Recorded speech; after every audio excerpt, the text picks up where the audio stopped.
Olá a todos, boa tarde. Let's start. Hello everyone. Welcome to FLAD. My name is Rita Faden. I'm president of the Executive Council at FLAD, and it is an honor for me to receive, an honor and a pleasure to receive here at FLAD Samantha Rose Hill in a program that we call Meet the Author. We want to showcase American authors and bring them to Portugal to have a conversation with us. We have chosen American authors that are translated into Portuguese, so it will be more easy, the access for their work. We have started with Colson Whitehead, and then we had Joshua Yaffa, and now we have Samantha Rose Hill. And I'm very interested to, I've read your book, it's as I've told you, I think it's a great biography where you combine very well what is a classic biography, telling the story of the life of Hannah Arendt, but at the same time you are able to interlace that with her thought, her philosophical thinking, and the books, the many books that she wrote. So I think it's an amazing introduction to Hannah Arendt's work, and it's really interesting. So from our part, thank you very much for being here, and let's now have Samantha Rose Hill and in conversation with Isabel Lucas. Thank you very much.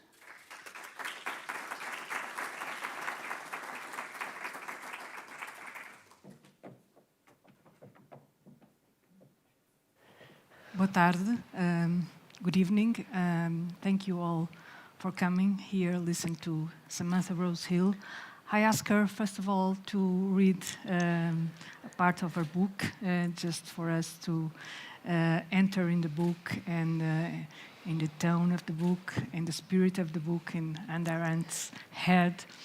Please, Samantha. Obrigada. Boa tarde. It's a pleasure to be here. Thank you so much for having me and for the generous introduction. It's a real pleasure. What is the subject of our thought? Experience, nothing else. Hannah Arendt exclaimed in 1972 at a conference on the work of Hannah Arendt, which had been organized by the Toronto Society for the Study of Social and Political Thought. Arendt was invited to attend the conference as a guest of honor, and she insisted on participating instead. In many ways, Hannah Arendt's work is about thinking. In her Denktagebuch, Thinking Journals, she asks, "Gibt es ein Denken, das nicht tyrannisch ist?" Is there a way of thinking that is not tyrannical? At the beginning of the condition, she posits, "What I propose, therefore, is very simple. It is nothing more than to think what we are doing." When she covered the trial of Adolf Eichmann in Jerusalem for The New Yorker, she found Eichmann lacked the capacity to engage in self-reflective thinking, to imagine the world from the perspective of another. Arendt's final work, The Life of the Mind, begins with a treatise on thinking. But thinking and experience go hand in hand for Hannah Arendt, and there is little question that the social and political conditions of the 20th century shaped her life and work. Born in Germany in 1906 to a well-established secular Jewish family, Arendt sensed from an early age that she was different, an outsider, a rebel, or, as she would later come to say, a pariah and an outlaw. The facts of her life do not dispute this claim. Arendt was expelled from her gymnasium at 14 for leading a protest against a teacher who offended her. When her first husband, Günther Anders, left Berlin in 1933, she stayed behind and turned her apartment into an underground stop to help communists fleeing the country. The same year, she was arrested by the Gestapo for collecting examples of anti-Semitic propaganda in the Prussian State Library. She fled to Paris, where she learned French and studied Hebrew while working with Youth Aliyah to help Jewish youth emigrate to Palestine. At the age of 33, she was interned in Gurs in the south of France for 5 weeks before taking part of a mass escape. She emigrated to the United States in the summer of 1941 and went to work as a housekeeper to learn English before beginning to write for a number of Jewish journals. She took a job with the Conference on Jewish Relations to help Jewish families and organizations reclaim their stolen property and taught courses on European history, all while writing her first major work, The Origins of Totalitarianism. Her good friend, the American author Mary McCarthy, described her as a magnificent stage diva. German philosopher Hans Jonas said she had an intensity, an inner direction, an instinct for quality, a groping for essence, a probing for depth, which cast a magic about her. Julia Kristeva, a Bulgarian-French philosopher, wrote, "Many of Arendt's contemporaries spoke to her womanly seductiveness. Those from the New York salons mused about the Weimar flapper. The playwright Lionel Abel called her Hannah Arendt. The FBI described her as a small, rotund, stoop-shouldered woman with a crew-like haircut, masculine voice, and marvelous mind." Perhaps what is most difficult to understand about Hannah Arendt is that she was, by all accounts, sui generis, absolutely incomparable. Thank you.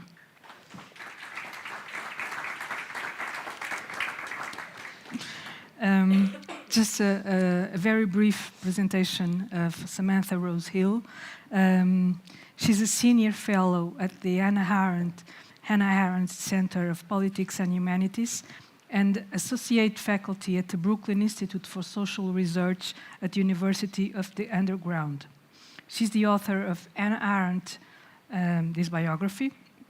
It is published in Portugal as Hannah Arendt, a Biografia by the Relógio d'Água publisher.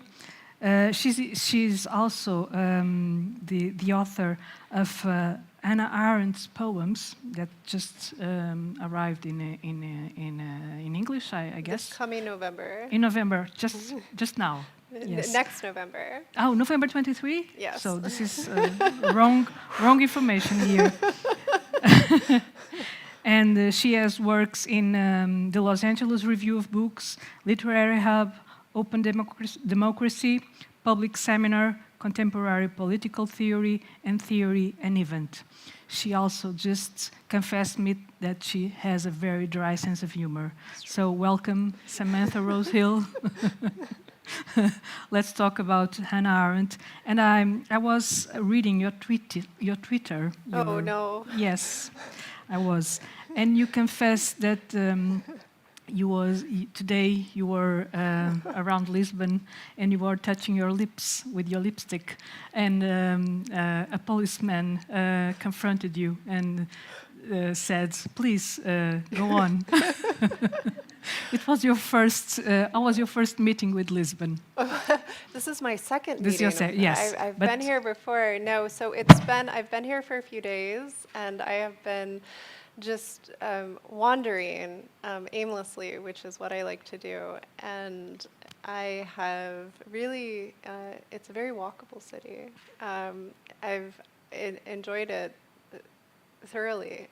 It's quite beautiful, and I was able to find the house where Hannah Arendt lived for about 3 months when she was waiting to board the SS Guinée to sail to New York on her way to America.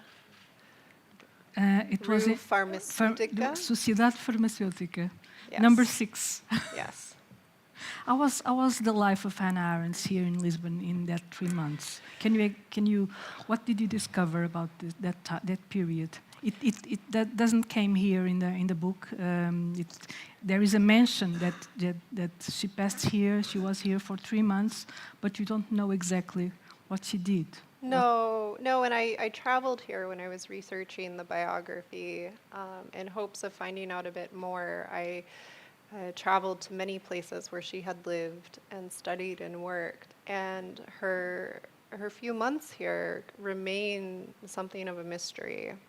We know that when she was in Marseille, before she came to Lisbon, that she was filling her days with reading detective novels. um, and that It was a very common thing that she did. She used to read. It was a pleasure thing for her. It was a pleasure, yes. Yes, Simenon and Agatha Simenon, Christie. yes. Simenon and Agatha Christie, and her husband was reading Kant. So, and I imagine that it was, those time periods were perhaps similar, waiting. I still hope that there might be some writings found or some correspondence that give a little bit more biographical detail to her time here. There are a couple of mentions of Lisbon in her correspondence with her first husband, Gunther Anders, Yes. who had escaped to the United States earlier, but it remains a bit of a biographical mystery. So, have you discovered something, or do you pretend to stay here to discover something, or just tell us? What's happening in my imagination as I'm walking the streets and wondering what Hannah Arendt thought of Lisbon? Maybe a is novel. That what you're? Maybe will come a novel about this period, since there's no information. But let's go to the beginning. Yeah.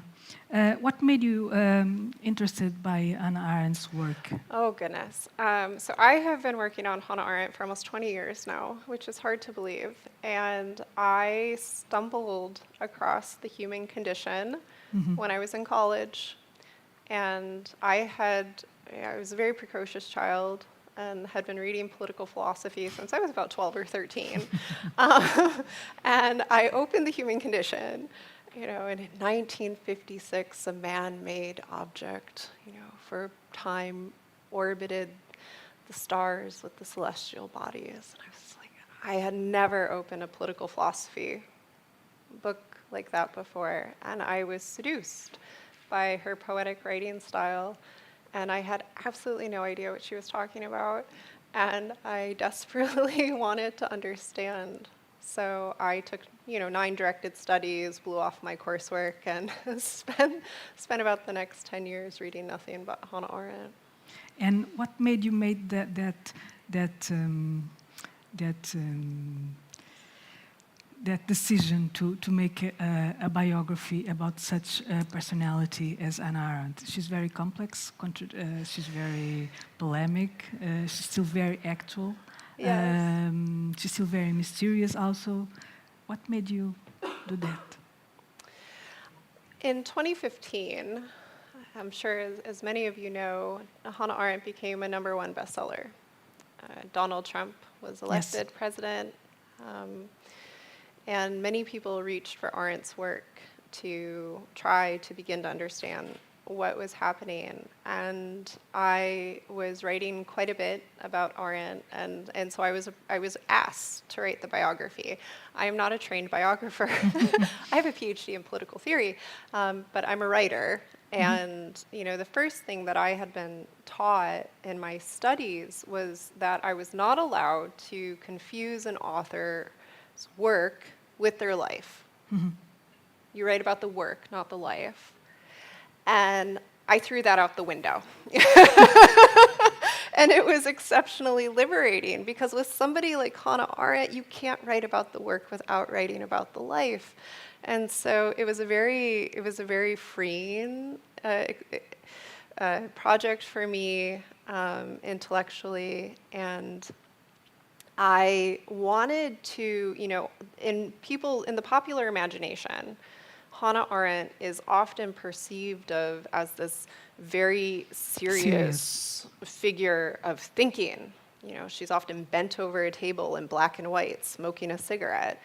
And I wanted to bring her to life. I wanted to paint her in color and to provide a portrait of her for readers that showed them that she was just as engaged in the life of political action as she was in the life of the mind.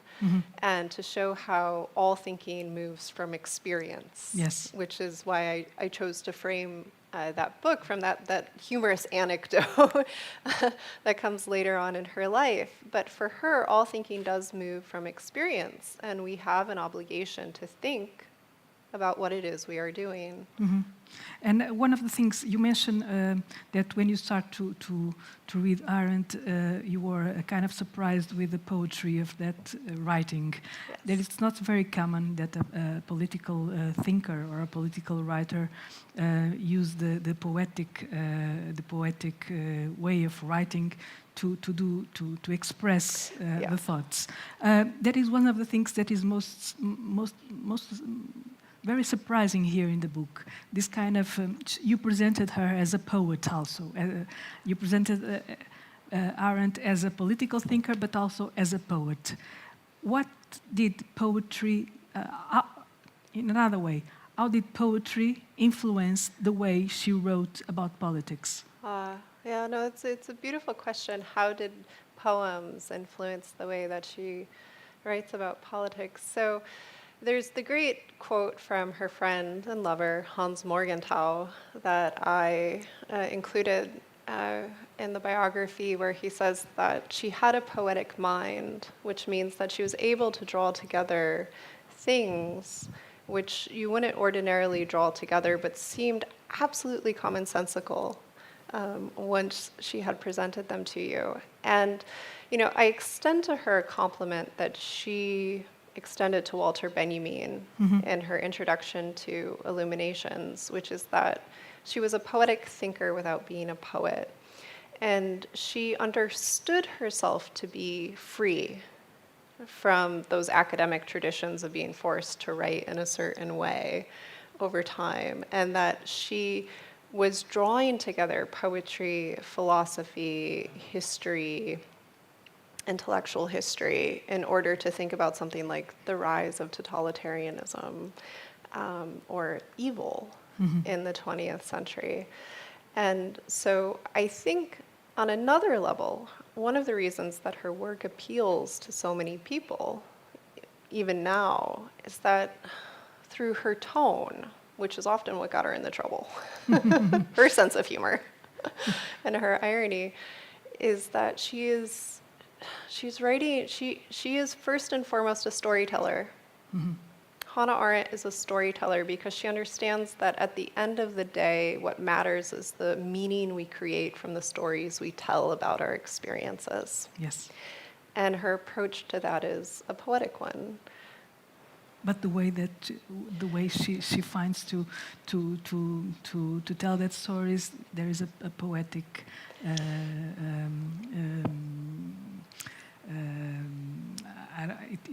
I don't find the word now. Root. It's a poetic root in there. One of the things that I wanted to ask you is when you wrote you presented this biography as a kind of biography for beginners for the people who are trying to understand who was Hannah Arendt, and why do you have this kind of you are very you are trying to make a very complex, much complex biography of Hannah Arendt. This is only the beginning? Oh, no, I don't think, at least right now, I don't have plans on writing another biography of Hannah Arendt. But you still study Hannah Arendt. Yes, and I've edited and translated her poems. And I think as I wrote in the book, if I were to sit down and write it again today, I would write the whole thing differently. But I had to write 55,000 words, which unfortunately is just a reality of publishing. And I think I wrote about 120,000 words. So maybe someday I'll dig out those files and write an expanded edition. There is another idea here, idea and story, and that is the relation that she had with Heidegger. How much did this relation influence her thoughts? I call this the Heidegger question. Yes. It's usually the first question I get. The question that I like to ask is, how much did Hannah Arendt influence Heidegger's thought? Because as Heidegger said, she was the muse for being and time, and she had a hand in editing parts of that book. So, I think that question has to go both ways. If you're not familiar with one of the greatest love sagas of the 20th century, Hannah Arendt met Martin Heidegger when she went to study with him at the University of Marburg. She was almost 18 years old. He was a new professor, 35, married, two kids. Yes. 2 kids, yeah, okay. And, he had studied to join the priesthood. He was a new professor, and the rumors were swirling that thinking had come to life, that when Heidegger spoke about Plato and Aristotle, they were there in the room. And Arendt went, like many other young students, to study with him. And after their first one-on-one meeting, he wrote her a letter and said, "You must come to me tonight. From now on, we will be in each other's lives." And they fell in love. I cannot explain the mysteries of love to you. That is not going to happen this evening. If that is what you want from me, you're in trouble. But if anybody else has an answer, and it lasted for about a year. Ultimately, she breaks up with him in the summer of 1925. She goes to spend a semester at the University of Leipzig with his doctor father, Edmund Husserl, the great phenomenologist, before going to the University of Heidelberg, where she wrote her dissertation on the concepts of love, and St. Augustine with Karl Jaspers. She studied with very simple minds. Yes, so if you're not a philosophy junkie, that means that Arendt studied with the two fathers of German existentialism, Heidegger and Jaspers, and the great phenomenologist Husserl. She published her dissertation in 1924 at the age of 23, and she met her first husband. And the whole time, yes, there is evidence that the affair, the romance continues. And I think what continues to trouble people now is that, and I write about it in the book, is that after the war they reunited. And Heidegger famously joined the Nazi Party. Yes. So this remains a question in Arendt's biography of how she tried to understand his actions. Mm-hmm. Talking again about Arendt, you mentioned that she seems to be very serious, but in this book we also learned that she was very funny. She enjoys life. Yes. And at this moment, I would like you to explain us the expression amor mundi, related to Hannah Arendt's philosophy. So I lied. I am going to explain love to you tonight. You must. Arendt had the most magnificent sense of humor. I think it's just worth emphasizing that she had such an incredible sense of irony, and I feel like irony is dead today, unfortunately. Yeah. But she had such an immense sense of irony, and there's a great quote where she says that you find self-sovereignty through laughter. You have to be able to laugh at yourself and laugh at what's happening around you ultimately. For her, it was a way of retaining dignity when people in the world tried to take her dignity away from her. The great criminals must be laughed at. And so Amor Mundi was meant to be the title for The Human Condition, which she published in 1958. It was her second major work.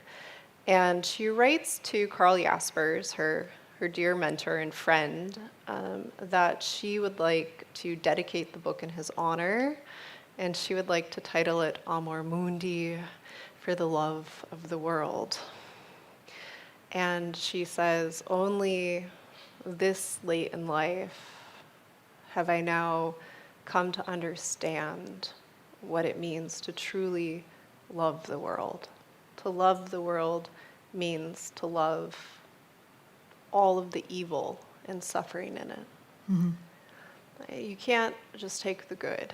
You have to love the whole world that we make together. And it is an incredibly beautiful reflection on the human condition and what it means to be a human in a world that is often fraught and troubled. And for her, that affirmation of life is what sustained her in the darkest moments. When she was in the internment camp and contemplating suicide, she says, I decided that I wanted to live. And I decided to want to live because I love life so much. She had that appetite for life, for experience, for pleasure, that desire, that hunger. For her, she says everything is about understanding. She wants to understand. She has to understand. It's not about explaining what's happening. It's about understanding it. But it's that's Amor Mundi. And I often, after 15 years as a college professor in America, I've often found myself wondering, can you teach that hunger? Can you? I was asking you. Let's continue to ask that, I guess. Another expression that is connected with Hannah Arendt, it's the banality of evil. Yes. It's coming almost a cliche. It's almost it's emptied with about the meaning of that expression has been lost somewhere. What do you think that she, and at the moment that she wrote it, it was very, very, I don't know, polemic also. It was a very contested expression. What do you think she meant when she mentioned that expression, banality of evil? It was so misunderstanding at that time, and still, I guess. Yes. It is an ongoing source of debate and anger. So in an interview from 1972, Arendt gives us what I think is the most concise definition of what she meant by the banality of evil, which is, it means that he lacked, Eichmann, the ability to imagine the world from the perspective of another. And that is a kind of, it's not that he was stupid. It wasn't that he was unthinking. It's that he lacked this kind of empathy in the imagination. And when she writes about the banality of evil and Eichmann in Jerusalem, she doesn't coin it as a proper concept in that book. But after her first day at the trial in Jerusalem, she writes a letter to her husband, Heinrich Blücher, and she says, the whole damned thing is banal. Mm-hmm. That was her first impression. So when Eichmann was captured by Mossad agents in Argentina and taken back to Israel to be tried, Arendt knew immediately that she had to go and cover the trial. Yes. And she writes to her publisher, she writes to Williams, where she was supposed to be teaching, and she says, I have to go. I have to see evil face to face. Arendt was arrested by the Gestapo in 1933. She was imprisoned for a week. Miraculously, she survived. She was interned. She miraculously escaped. She had spent those intervening years working for Youth Aliyah, helping Jewish youth immigrate to Palestine. She had gone in 1935. She did not want to live on the kibbutzim. She goes back. She escapes. She escapes to the United States in 1941. She doesn't speak English. She has $25. She has nothing. She wants to go and see evil. At the end of The Origins of Totalitarianism, which had been published in 1951, she writes about radical evil. She says that the Holocaust is the equivalent of the medieval paintings of hell. Mm-hmm. that this was an unthinkable evil, right? Radix, root, radical evil. And it was new. It was a new form of human evil in the world. And so she gets there. She walks into this courtroom, and she sees that there's this clown in a glass box who's just repeating these prefabricated sentences that the trial is this kind of spectacle. And she says it's banal. Evil isn't done by monsters. Evil isn't otherworldly. Evil is not transcendent. Evil is done by ordinary human beings. Mm-hmm. That doesn't mean everybody is capable of doing evil, but it means that evil is human.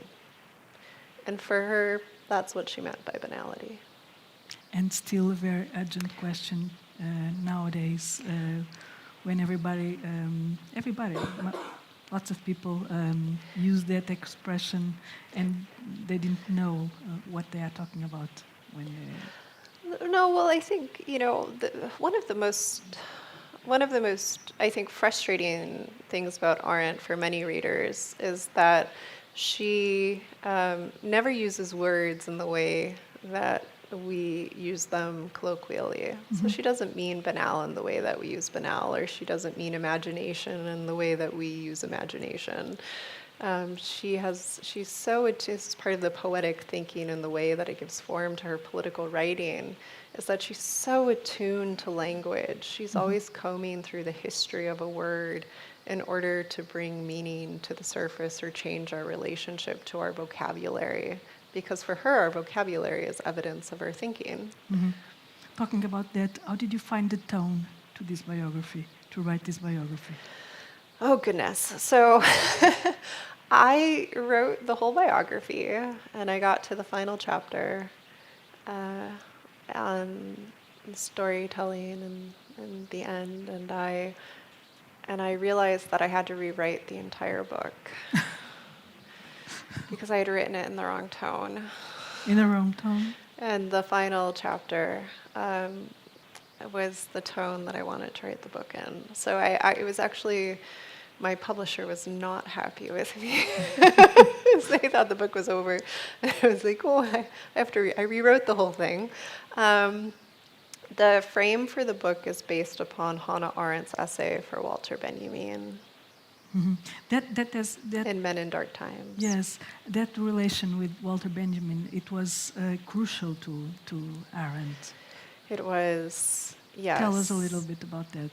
So they were actually distant cousins through her first marriage with Gunther Anders, bit mm-hmm. of trivia, and they didn't live very far from one another in Berlin, but they didn't really meet until they were in exile in Paris together. And then they formed a very fast and close friendship. They read Gershom Scholem's work on Jewish mysticism together in Benjamin's little flat. And when Arendt escaped the internment camp, she walked on foot to Lourdes to find Walter Benjamin. Yeah. And they spent 2 weeks together reading the newspapers and playing chess. She felt responsible for him. That passage is very beautiful, I guess. Yeah. She loved him as a friend. It wasn't a romantic entanglement, but she tried to save him, and she couldn't. And he tragically took his own life on the Spanish border. And when they had parted ways in Marseille, Walter Benjamin gave Arendt a suitcase with his final writings. And she carried them with her to the United States and delivered them to Theodore Adorno, who was running the Institute for Social Research in Exile. But Arendt hated Adorno. And she felt personally responsible for making sure his work was translated and published in English. Mm-hmm. And I guess we must talk about Zionism, her relation with that question, that I guess she solved it. No? I thought no. When I read the book. No, I mean, so there's in an interview that from the one I opened the book with, there's a great moment in that interview where Hans Morgenthau says to Arendt, all right, so what are you? Are you a conservative? Are you a liberal? Are you a Democrat? Are you Republican? And she says, I don't know, and I've never known, and I don't think this kind of question is going to help us figure out answers to anything. She says, I'm not a liberal, I'm not a socialist. My parents were socialists. She says, the only thing I ever was a Zionist. And she was a card-carrying Zionist from the time that she fled Berlin till the time that she arrived in the United States. But European Zionism in those times is not what we mean by Zionism, at least in the United States, when we talk about the state of Israel.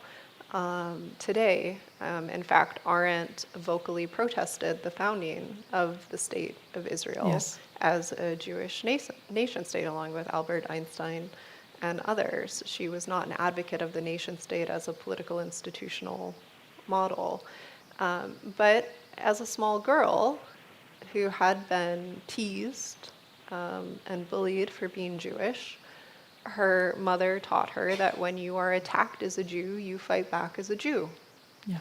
And so after the burning of the Reichstag in February of 1933, she said, I will not be a bystander. She turned away from academia and the life of the professional philosophers, and she dedicated herself to Jewish political work, and she would only work for Jewish organizations during those years. And I think what many people don't know, which I tried to provide some history for in the book, is that she continued that Jewish work after she emigrated, and over the course of her life. Her first kind of real job in the United States was a column titled "This Means You," that was written for a German-speaking weekly newspaper, Aufbau. She had a biweekly column, and in her column, she advocated for the formation of an international Jewish army to fight the Nazis. Ironically, after Ben Gurion's Zionism took hold in the 40s, and Arendt turned away from Zionism politically, her column was canceled because she wouldn't get on board with Zionism, and it was replaced by a new column titled Zionism Now. Another thing, in The Human Condition, she outlines the difference between social and political.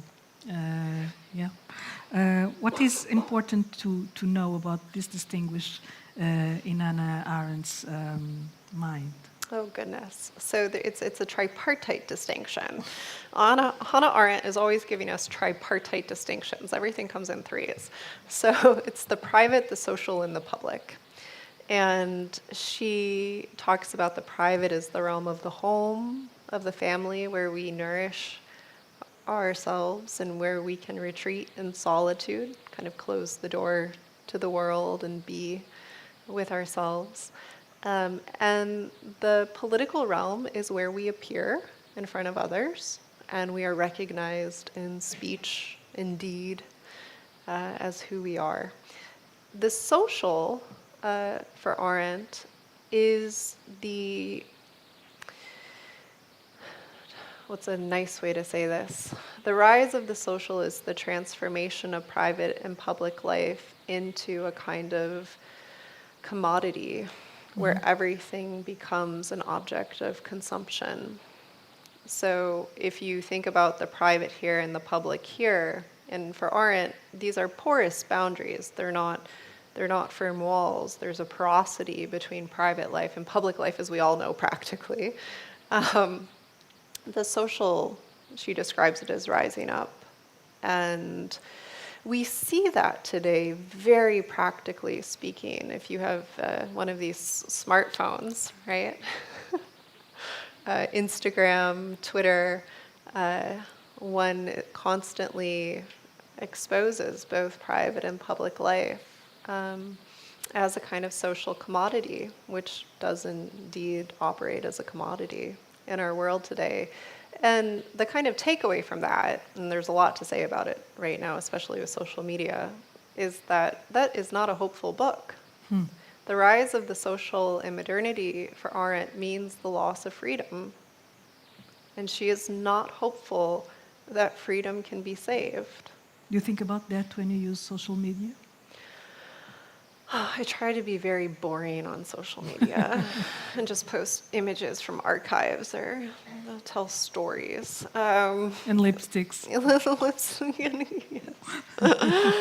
I do think about it. I think about the ways in which our minds have been transformed into marketable commodities that are always being marketed back to us. I was in Athens not too long ago, and I was standing in front of the Parthenon, which is over the Theater of Dionysus, which is the first theater in the world. It's marvelous if you've been there. And all of a sudden I hear a security guard shouting. And I turn around and look, and there are these two young, 18-year-old girls, and one is sitting on the ledge about to fall off. And she's screaming at her friend, "Why can't you get it this way? It always looks like this on Instagram." And I think about this constantly. How often are we actually present to the experience we're having? We live in a world where our mind is constantly thinking about the ways in which we're representing ourselves to others in some other space or time. And we're not even looking at what we're in front of. We're looking at ourselves in front of something with it behind us. It's horrible. When you wrote the biography, did you have that preoccupation of what to expose or not expose in Arendt's life? The privacy, the intimacy, the political, the social? How was that?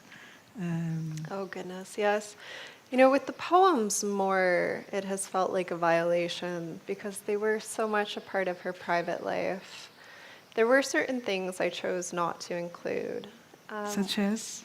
So I did not reveal the name of the woman her husband had an affair with. Yes. I don't feel the need to do that. I think some things are better off left mysterious. I did include... She's a known person? I did include a love letter I unearthed from the Bodleian, from Hans Morgenthau, and discovered that he had proposed marriage to her late in life, which I thought was rather beautiful. That they had even, gone off to Greece together, and they had this very intimate relationship. It's rather sweet. It's... Arendt once said that she found in Rahel Varnhagen her best friend, even though she had already been dead for 100 years. And in many ways, I have found my best friend in a woman who died before I was born. And, she left us her papers. She left them for us. And so I go to that thought, that the correspondence, the poems, the love letters, she put them there. And I think my kind of hope is that she hoped somebody would find a friend in her like she had found in Rahel. Mm-hmm. There is a sentence of René Char that you quote, I guess, that says that our inheritance not been left to us in a will. It's not been left to us in a will. Why did you choose so much? Why did you underline so much this sentence of René Char? So this quotation is very important for Arendt. Our inheritance was left to us by no testament. Yes. And she uses this quotation at the end of On Revolution. Yeah. She opens between past and future with it, and then she returns to it in the thinking book of the life of the mind. And this quotation captures so many different things. I think one of the most important is that after 1933, with the phenomenal appearance of totalitarianism in the 20th century, she understood the tradition of Western political thought to be broken. And she was freed from the tradition. And then she kind of sews this quotation together with Kafka and with Shakespeare and with the passage in The Tempest full fathom 5, thy father lies, of eyes were coral made, that we go digging through the sea of the past to unearth those pearls freely, but there's no linear kind of binding pulling us forward. And for her, that is essential to the way she thinks about thinking. So if you ever try to check Arendt's footnotes, they're almost always wrong. And this is because she doesn't write with the books laid out in front of her.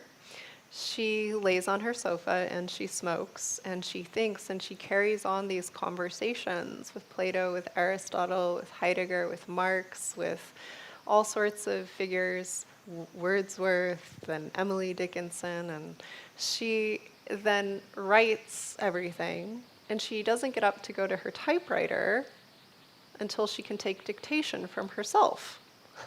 Yes. And so she's free, right? She has that free, she engages in what we might call the free play of imagination. And that quotation is also important, I'll just add, because part of her work, and students often tell me this, but part of her work is that she gives us a vocabulary. She's a conceptual thinker. Revolution, evil, tradition, Truth. Authority, truth, lies. And she's rethinking all these terms because with the phenomenal appearance of totalitarianism in the break in tradition, we need a new vocabulary to understand the world that we find ourselves in. And she felt very free to do that because she didn't. She was free of schools of thinking. She was free of schools of writing. She made her own way of writing and thinking. It wasn't very usual Yes. for a woman, for a person that did. She wrote in both languages, English and German, and at some point. What is all this freedom meant? So her journals, her thinking journals, which I got to play with in the German literature archive, were quite fascinating because you could see her composing conversations between different thinkers on the space of the page, almost how you would organize a play. She was composing conversations. And one of the reasons those journals, which have been published in German as the Denktagebuch, have not been published in English is because they're in English, German, French, Latin, Greek, Yes. Yiddish, Hebrew, and French. And she learned. And once when Arendt was writing an essay for the New Yorker, she included a whole paragraph of ancient Greek, and the editor said to her, "You can't publish this. You have to translate it. Americans aren't going to read this." And she said, "Let them learn." Because she learned alone. She learned all that languages by herself. She did. She from a very early age, she was autodidactic.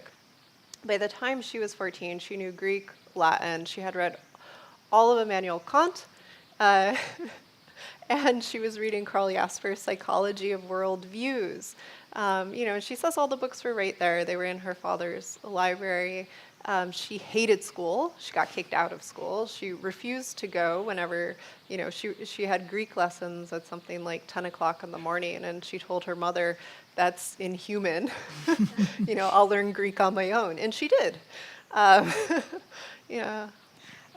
Just for us that we don't know her poetry, as you know, how do you define the poetry of Hannah Arendt?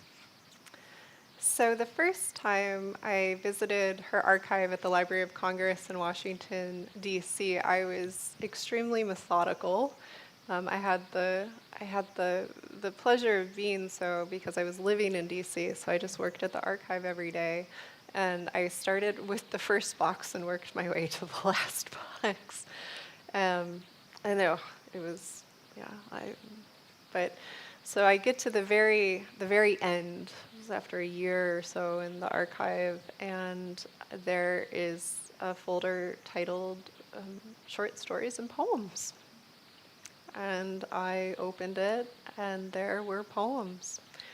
There were 23 poems that she had self-bound together, typed up and edited. And then I thought, well, there must be more poems. So I started going through all of the correspondence. And over the past 10 or 15 years now, it's been published in English, then German, English, and now I have collected 71 poems that I have translated. The first poem that we have is she titled the section Winter 23-24, which is when she went to study with Heidegger. And the early poems are often in end rhyme scheme. They're heavily influenced by German Romanticism. And several of the poems are about Heidegger. There's a Heidegger sex poem. There is a Heidegger breakup poem. The first poem is quite nice. Let's see. No word breaks into the dark. No God holds out a hand. And everywhere I look, this tremendous land, no form comes undone, no shadow hovers. And still I hear, too late, too late. I have so many more questions here to you, but I guess we must open to the audience and let's see what they have to ask. Please.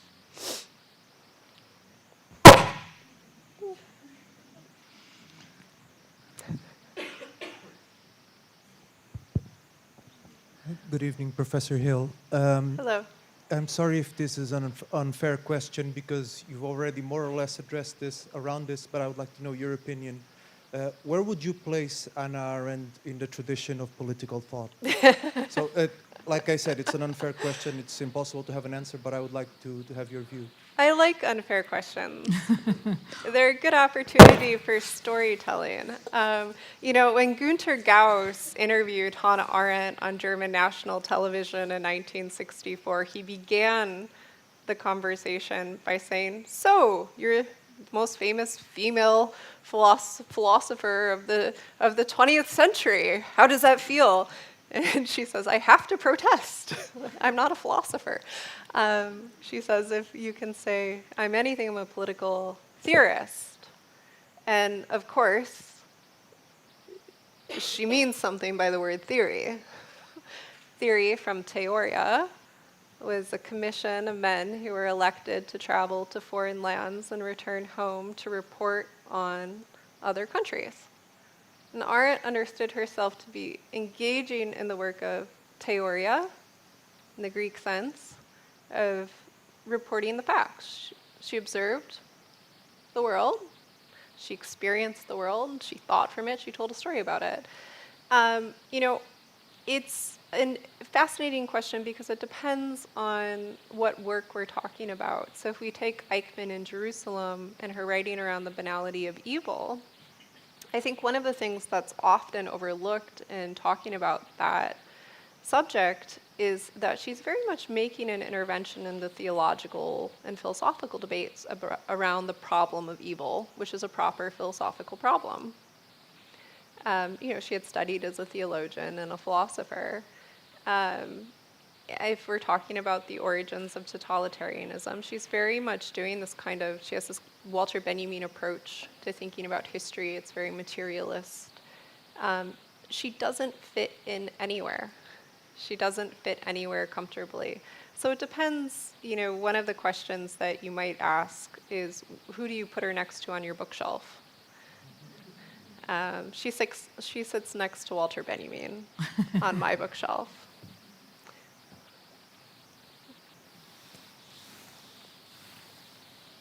Thank you so much for being here, Professor Samantha. My question would be directed towards the PhD holder and not so much the biographer. I'm interested in the relation that she might have had with Carl Schmitt. With what? Carl Schmitt. Oh, Schmitt. So she deals with Hans Morgenthau And as we know, Hans Morgenthau is heavily influenced by Carl Schmitt. So I think that the real problem she has to deal with politically, it's not so much Martin Heidegger, it's more about Carl Schmitt. The idea of a soilless pact in the Mayflower, in the trust between men, the possibility of a new beginning in America, and how that plays against like the idea of the Nomos of the Earth.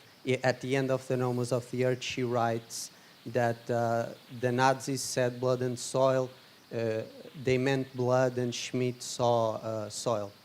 Like, thank you. Yeah. So I hear two different things in there. One is that, after Arendt emigrated to the United States in 1941, that she was very taken with the American Republican system of democracy.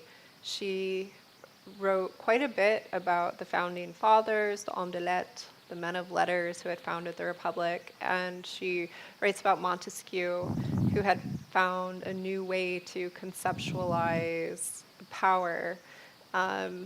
When I think about Schmitt, I often, I think about sovereignty and that work. I'm trying to think of if she has, I don't think she has a direct correspondence with him in the archive that I can think about.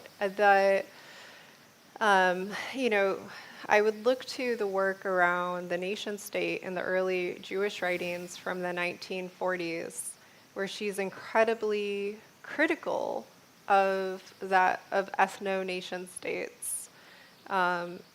But she doesn't get to the kind of opposite side of that coin until much later in the 1950s and 60s. Yeah.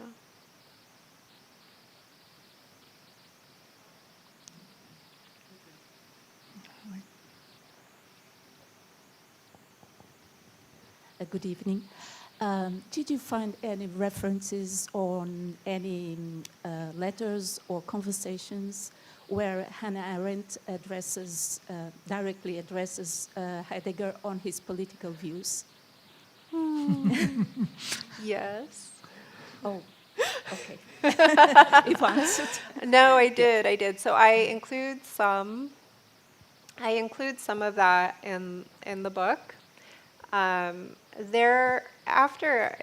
give you a little bit of insider information. It's a good question. After I finished the book for the second time and it was done, I discovered 2 letters in the archive that gave me pause, and I actually thought about including one of them, but it would make a good essay at some point that I've thought about writing, where she is rather blunt about Heidegger's political sympathies before and during the war. And she was being asked by a German interviewer, and she was writing her responses on paper informally. And she, I think at that point, was tired of being asked the question. And so I think that helps perhaps explain in part the bluntness of her response, but she's rather, how shall I say, sympathetic to Heidegger's politics, much more so than she was earlier on. Okay, thank you. You're welcome.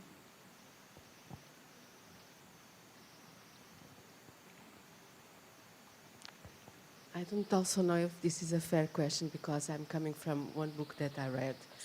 I don't remember the name of the author. He's an historian, a German historian, that it's called Visionaries. And he talks about Hannah Arendt, Simone de Beauvoir, and Ayn Rand in the 1940s, in the beginning of National Socialism and all that. And I was wondering if, is there a feminist perspective, or what can you tell about this woman, maybe in connection with the freedom that Isabel already talked about, but this perspective of this feminine strength. What can you tell more about? Oh, goodness. So there's a great, in the introduction for the poems, I start with this quote where Arendt's accepting the Sonic Prize in 1975, the year she dies, and she begins by saying, well, first, as you can see, I'm a Jew, and I am essentially feminine. She understood herself to be essentially feminine. There are great stories about her femininity. Jerry Cohn, her literary executor, has this great anecdote about being at one of her famous parties on the Upper West Side, where she, at the mention of Bertolt Brecht, who she knew and had been friends with, she jumps up on the dining room table, lifts her skirts, and begins singing Three Penny Opera because she liked to show off her legs. And so she very much understood herself to be a woman and enjoyed being a woman. She was not a feminist. She did not like feminists. She was offered the first lectureship at Princeton University after the publication of Origins, and the New York Times came and was like, oh, we're going to write this up, first female professor. And she says, if you write it, I'm not taking the job. She did not want to be the exception woman any more than she wanted to be the exception Jew. And, even during her life, she was heavily criticized for this. You have people like Adrienne Rich saying, how can you, the greatest female philosopher of our time, not talk about women's issues? And Arendt's stance was rather straightforward, which I write about a bit in the book, which is that, just because you're born a woman doesn't mean you belong to a woman's movement. But if you look at her, there's one essay from 1929 that she wrote as a review of a book titled Die Frauenproblem, The Women Problem, by Rahel Gerstein. She wrote a review of. She very much takes up Rosa Luxemburg's stance on feminism, broadly speaking, and she says the woman problem is an economic problem. Women, unless we talk about the economics of equal pay and so on and household labor, then we're not really talking about feminism. So she stays away from it. She writes to Mary McCarthy during the 1970s in America, I swore a holy oath never to touch the question of feminism. Yes, I have a nice letter from Gloria Steinem in the archive beseeching Arendt to help the cause, and no response.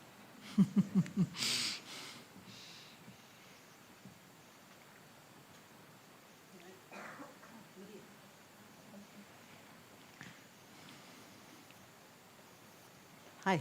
Hello. Hello. In our previous conversation, you told me that your next book would be that you were thinking of a book about loneliness. Yes. If that's something that we can talk here. Sure. I think I would like for you to explain your view, your take on loneliness, and how did you get interested in these, and what's the perspective? Yeah, so I'm writing a book about loneliness, which I started writing before the pandemic and have been researching for quite a while.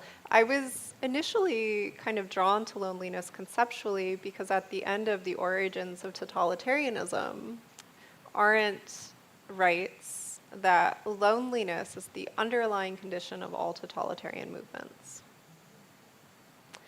So you have this 400-page book, which is the history of anti-Semitism, the privatization of public institutions, the boomerang effect, colonization, racism, all of these different elements that she's describing. And then you get to the end of the book and she says loneliness. And so I was fascinated by that and I wanted to dig into it. And at the same time, loneliness had become a very popular topic of conversation in the United States. The Economist said that loneliness is the epidemic of the 21st century. The New York Times published a headline saying loneliness is tearing America apart.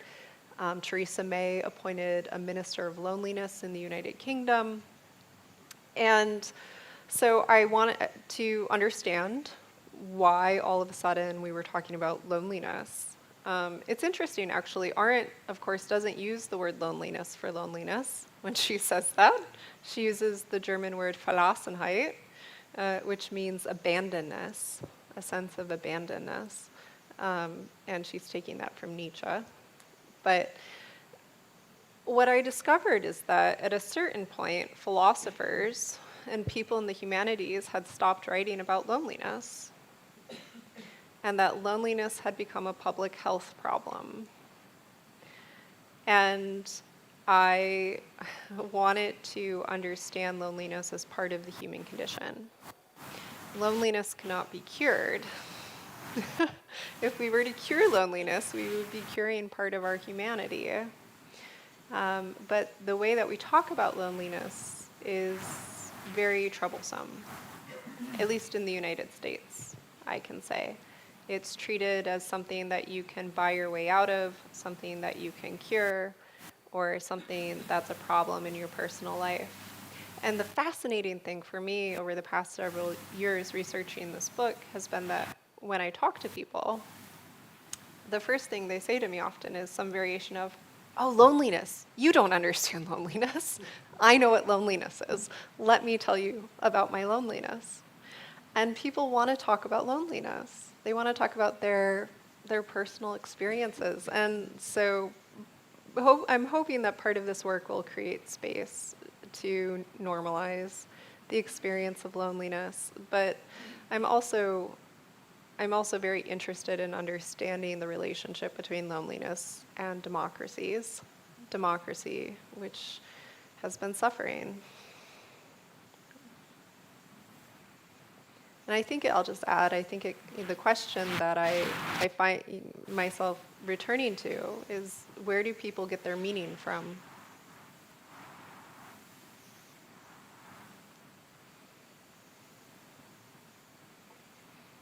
It's silence here. Solitude. I remember it's Hannah Arendt, when she mentioned loneliness, she mentioned also the impossibility of dialogue, of socialization, in that sense also. Can't think. If solitude is the state of pleasurably keeping company with oneself, loneliness is that intense state of radically feeling oneself called into question. Yeah. Any more questions? No more questions? So thank you all for being here. Thank you, Samantha. One more? Okay. Sorry. So after she wrote the articles regarding Eichmann in Jerusalem, Yes. due to the controversy that those articles generated, she wrote a response, Political and Truth and Politics, in which she stated that politics had moved from a debate regarding ideology to a debate regarding facts. Could that be interpreted as a prelude to the fake news culture or to the post-truth culture that we now live in? Yes. It's very, yes. It's almost not even a question. I would give you an A on that on that paper. Yes, so Truth in Politics was written in response to the response she received for Eichmann in Jerusalem. She understood herself to be engaging in this work of theory. She traveled, she observed, she returned, she reported. When Arendt talks about truth, she never just uses the word truth. She always modifies the word truth. So there's mathematical truth, historical truth, scientific truth, factual truth. Factual truth is the most vulnerable form of truth that exists in our world, and it's the form that's constantly being threatened. Factual truth is what we report from our experiences. So we experience the world. Do you trust your own experiences of the world? Or do you rely upon some sort of framework for interpreting those experiences? So we see and smell and taste and touch and appear before one another, and we experience the world. And for Arendt, this is essential. There's a great sense of physicality in her work. We experience the world and we report the factual truth of our experiences. And she had understood herself to be doing this, and people said, no, that's not what you experienced. And so she wanted to understand that phenomena. And one example that she gives in that essay is, some of the tactics that were used in Stalinist Russia, the erasure of figures from history books. It's very easy to rewrite history over time simply by deleting images, tearing down monuments, and engaging in other forms of censorship. And for Arendt, factual truth is what she called the common fabric of humanity. We all go out, we have an experience, we come together, we tell our story, and together we weave together this kind of common sense world that we inhabit. But fake news, the culture of cynicism that we live in today, of constantly doubting, we live in a time of ideology as well. And it tears at this kind of common sense, common fabric of being together as people.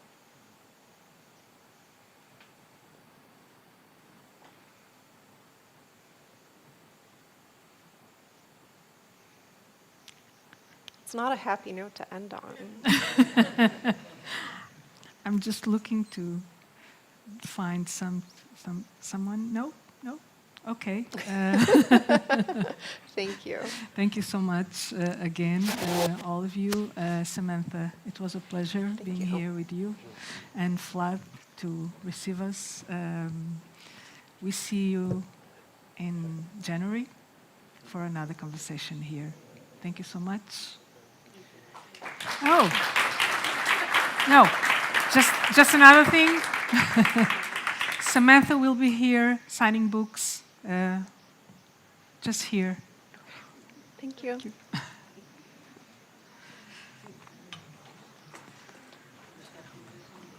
Thank you. Thank you. Great questions.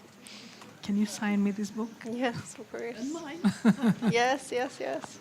Does someone want to unmic me before I...